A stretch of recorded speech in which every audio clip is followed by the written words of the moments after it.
We're here with the one and only Oprah. She's revealing her newest book club pick only on CBS Mornings. We love when this happens. It's a highly anticipated memoir. I just said to Vlad, Tony, get ready for the draw. Yes, I'm ready.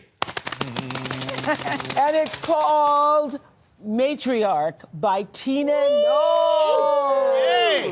Now, what's interesting to me about this is when you started reading it, you didn't read it thinking this could be a book club pick. Absolutely not. I read it thinking, oh, okay, Tina Knowles, celebrity, memoir.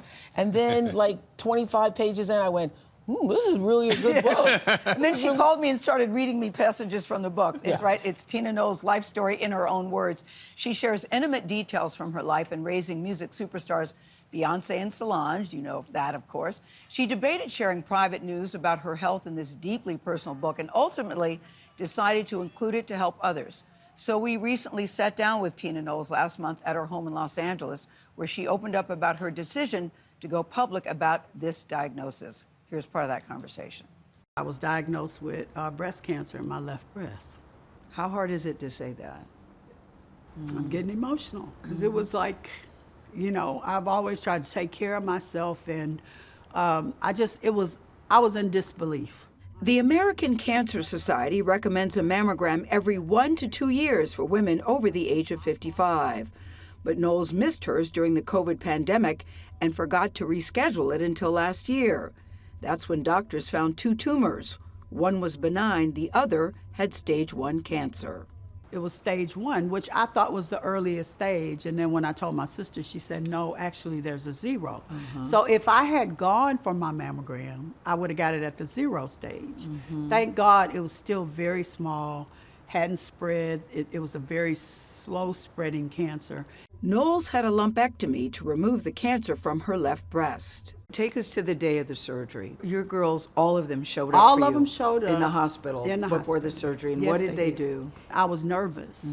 And so they started just joking with me. And Solange pulls up this video of this young trans woman, and she's saying, I'm very demure and intentional with my, and we're just laughing at it. I mean, we just kept keep it cute. Yes. And so she's showing me this, and we just look at it. Right before the surgery? Right before the surgery. So I start laughing. I get out of my head, and then I said, you know, I'm just so happy that y'all are here. And I thought about the song Walk With Me, which they used to sing all the time. And Michelle wasn't there, but Solange filled in, Angie sung, and they sung Walk With Me. And it's about God walking with you into something and protecting you.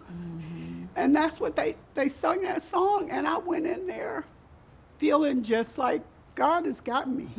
Last October, Knowles was honored with an award as one of Glamour magazine's Women of the Year, but she was almost unable to attend because of a serious complication after surgery that concerned her family. So I got this terrible infection, and Beyoncé just kept saying, you know, Mama, you're not yourself. So she was like, your health is more important, don't go. And I said, you know, this is so important to me because of what I just went through. Because a lot of my life, I just refused to be recognized. I would never take an award. I would never, like, want the attention to me. And this was my saying, I deserve this, and I'm gonna get there. And so it was only like maybe 4 weeks after. I was there that night, and you all walked in. I was sitting right next to you, and when you were speaking, the look on all their faces looking at you, the look on their faces, I'll never forget it. The pride, because of course they all knew it, we didn't. The pride in your speech that you gave that night about what they mean, you know, talking to them, of course they knew. And that's why when I said, you know, with them I could get through anything, nobody knew what I was talking about. What was interesting to me, well, I'll talk about it after the break. Oprah's sticking around. I got something to say. Miss Tina will join us as well right after the break. She's going to share why it was so important for her to tell her story at this particular time. We'll be right back.